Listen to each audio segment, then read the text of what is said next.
And age is always a strong predictor of internet use, or actually age is a strong predictor of almost any kind of innovation, adoption, fill in the blank, you know, in agriculture, in education policy, in technology use. Younger folks are more likely than older folks to be interested and engaged and pick this stuff up faster than older folks, and that shows up in our data in a lot of different ways. It starts with just internet adoption overall. 66% of those who are 65 and older use the internet now. The number drops off actually pretty dramatically when you get to about age 72.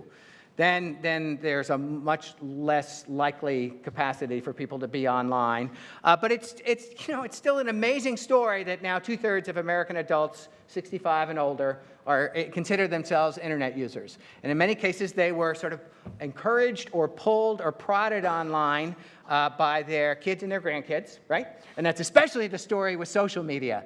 They're pretty heavy social media users once they get online. And it's an interesting thing that their grandkids will say, if you want pictures of me, if you want to find out what I'm doing, you've got to friend me on Facebook.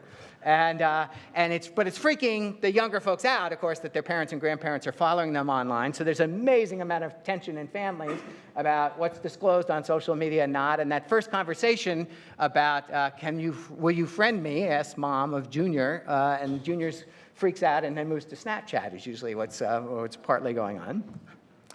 Those age gaps have persisted over time, and that's how those data look.